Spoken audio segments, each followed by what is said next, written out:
അധികം ആർക്കും ധാരണയില്ലാത്തൊരു ഏരിയയാണ് ഓസ്ട്രേലിയയിലെ ഷിഫ്റ്റ് അല്ലെങ്കിൽ വർക്കിംഗ് അവേഴ്സ്, ഡ്യൂട്ടി അവേഴ്സ് ഒക്കെ.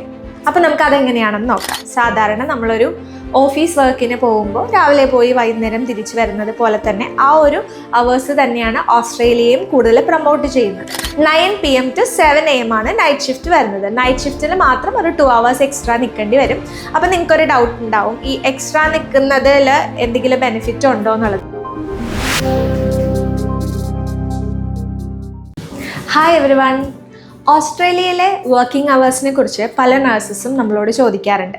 അധികം ആർക്കും ധാരണയില്ലാത്തൊരു ഏരിയയാണ് ഓസ്ട്രേലിയയിലെ ഷിഫ്റ്റ് അല്ലെങ്കിൽ വർക്കിംഗ് അവേഴ്സ്, ഡ്യൂട്ടി അവേഴ്സ് ഒക്കെ. അപ്പോൾ നമുക്കതെങ്ങനെയാണെന്ന് നോക്കാം. കൂടുതലും ഓസ്ട്രേലിയയിൽ 8 hours ഷിഫ്റ്റാണ് വരുന്നത്. UK, അയർലൻഡിലൊക്കെ വർക്ക് ചെയ്യുന്ന നഴ്സസ് അല്ലെങ്കിൽ ഗൾഫ് കൺട്രീസിൽ വർക്ക് ചെയ്യുന്ന നഴ്സസൊക്കെ നമ്മളോട് ചോദിക്കാറുണ്ട്, 12 hours ആണോ ഓസ്ട്രേലിയയിൽ കൂടുതൽ? അവർ ആ ഒരു സിസ്റ്റത്തിൽ നിന്നാണ് വരുന്നത്. സോ 12 hours ഷിഫ്റ്റ് കിട്ടുമോ എന്നൊക്കെ ചോദിക്കാറുണ്ട്. ബട്ട് ഓസ്ട്രേലിയയിൽ ഏറ്റവും കൂടുതൽ നോക്കുമ്പോഴേക്കും അവേഴ്സ് വരുന്നത് 8 hours ഷിഫ്റ്റ് തന്നെയാണ്. സാധാരണ നമ്മളൊരു ഓഫീസ് വർക്കിന് പോകുമ്പോൾ രാവിലെ പോയി വൈകുന്നേരം തിരിച്ചു വരുന്നത് പോലെ തന്നെ ആ ഒരു അവേഴ്സ് തന്നെയാണ് ഓസ്ട്രേലിയയും കൂടുതൽ പ്രൊമോട്ട് ചെയ്യുന്നത്. എന്നാലും 12 hours ഷിഫ്റ്റും ഉണ്ട്, ഒട്ടും ഇല്ലാന്നല്ല. ICUലൊക്കെ വർക്ക് ചെയ്യുന്ന നഴ്സസിനാണെങ്കിൽ 12 hours ഷിഫ്റ്റൊക്കെ അവൈലബിൾ ആണ്. സോ നഴ്സസിൻ്റെ ചോയ്സ് അനുസരിച്ചിട്ട് 8 hours അല്ലെങ്കിൽ 12 hours ആണ് വേണ്ടെങ്കിൽ അത് അവർക്ക് ചൂസ് ചെയ്യാനായിട്ട് സാധിക്കുന്നതാണ്.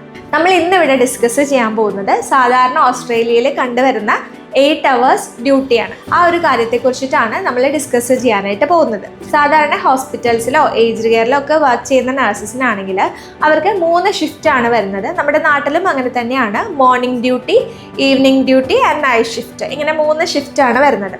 ഓസ്ട്രേലിയയിൽ 8 hour ഷിഫ്റ്റിനെ കുറിച്ചാണ് പറയണതെന്ന് പറഞ്ഞില്ല. സോ ഒരു 8 hour ഡ്യൂട്ടി ചെയ്യുന്ന ഒരു നഴ്സ് ആണെങ്കിൽ മോർണിംഗ് ഷിഫ്റ്റ് വരുന്നത് രാവിലെ 7 AM to 3 PM ആണ്. 7 AM കയറി കഴിഞ്ഞാൽ 3 മണിക്ക് വൈകുന്നേരം അവർക്ക് ഇറങ്ങാനായിട്ട് സാധിക്കും.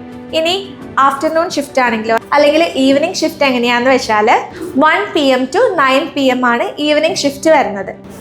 ഈ നൈറ്റ് ഷിഫ്റ്റ് നോക്കാം. നൈറ്റ് ഷിഫ്റ്റ് ആണെങ്കിൽ കുറച്ചുകൂടെ ലെങ്തി ആണ്. ഒരു 2 hours അഡീഷണലി അവർ നിൽക്കേണ്ടി വരാറുണ്ട്. 10 മണിക്കൂറാണ് നൈറ്റ് ഷിഫ്റ്റ് വരുന്നത്.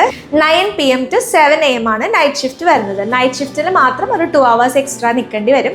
അപ്പോൾ നിങ്ങൾക്കൊരു ഡൗട്ട് ഉണ്ടാവും, ഈ എക്സ്ട്രാ നിൽക്കുന്നതിൽ എന്തെങ്കിലും ബെനിഫിറ്റ് ഉണ്ടോ എന്നുള്ളത്. കാരണം ഈ ഒരു ക്വസ്റ്റ്യൻ മിക്കവാറും എല്ലാവരുടെയും മൈൻഡിൽ ഉണ്ടാവുന്നതാണ്. നമ്മുടെ നാട്ടിലെ നഴ്സസ് ഒക്കെ ആണെങ്കിലും അവർക്ക് 6 hours ഡ്യൂട്ടി മുതൽ 12 hours ഡ്യൂട്ടി വരെ ഉണ്ട്. എന്നാലും അവർക്ക് ആ ഒരു സമയത്ത് തന്നെ ഇറങ്ങാനായിട്ട് സാധിക്കാറില്ല. വലിയ വലിയ ഹോസ്പിറ്റൽസിൽ 6 hours ഡ്യൂട്ടിയൊക്കെ ഉണ്ട്. പക്ഷേ അവരുടെ ഹാൻഡ് ഓവറും കാര്യങ്ങളൊക്കെ കഴിഞ്ഞ് വരുമ്പോഴേക്കും എങ്ങനെ വന്നാലും 2-3 മണിക്കൂർ, പിന്നെ തിരക്കുകൾ കാരണമൊക്കെ 2-3 മണിക്കൂർ എക്സീഡായി പോവാറുണ്ട്. അങ്ങനെ എക്സീഡായി പോയാലും ഒരു ഹോസ്പിറ്റലും എക്സ്ട്രാ പേയ്മെൻറ്റോ കാര്യങ്ങളോ ഒന്നും കൊടുക്കാറില്ല. അവരൊരു ദിവസം ജോലി ചെയ്ത സാലറി എന്നുള്ളൊരു നിലയ്ക്ക് മാത്രമാണ് അവർക്ക് പേയ്മെൻറ്റ് കിട്ടാറുള്ളൂ. പക്ഷേ ഓസ്ട്രേലിയയിൽ അങ്ങനെയല്ല. നിങ്ങൾ 8 hours ഡ്യൂട്ടി ചെയ്തു, എന്തെങ്കിലും ബിസി സ്കെഡ്യൂളോ അല്ലെങ്കിൽ എമർജൻസി മാറ്റേഴ്സൊക്കെ വന്നിട്ട് നിങ്ങളുടെ ഡ്യൂട്ടി എക്സ്റ്റെൻഡ് ആയി പോയാൽ 8 hours കൂടുതലായി കഴിഞ്ഞാൽ നിങ്ങൾക്ക് ഓരോ മണിക്കൂറും എത്രയാണോ കിട്ടുന്നത് ആ ഒരു പേയ്മെൻറ്റ് തന്നെ ഓസ്ട്രേലിയയിൽ കിട്ടും. അതിനെ പെനാലിറ്റി അല്ലെങ്കിൽ എക്സ്ട്രാ അലവൻസ് ഒന്നൊക്കെ വേണമെങ്കിൽ നമുക്ക് വിളിക്കാനായിട്ട് സാധിക്കും. സോ ഇതാണ് 8 hours ഡ്യൂട്ടി വരുന്നതിൻ്റെ ഡീറ്റെയിൽസ്.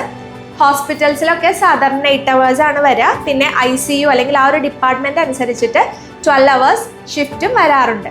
സോ ഇതൊരു ഇൻഫോർമേറ്റീവ് വീഡിയോ ആണെന്ന് വിചാരിക്കുന്നു. ഇതുവരെ ഓസ്ട്രേലിയൻ ഷിഫ്റ്റിനെ കുറിച്ചിട്ടോ ഓസ്ട്രേലിയയിലെ RNസിൻ്റെ ഡ്യൂട്ടി അവേഴ്സിനെ കുറിച്ചിട്ടോ ഒരു ധാരണ ഇല്ലാത്തവരാണെങ്കിൽ ചെറിയൊരു ഐഡിയ കിട്ടിയെന്ന് വിചാരിക്കുന്നു. വീഡിയോ കണ്ട എല്ലാവർക്കും താങ്ക് യു സോ മച്ച്. പുതിയൊരു വീഡിയോ ആയിട്ട് വരുന്നവരെ ബൈ.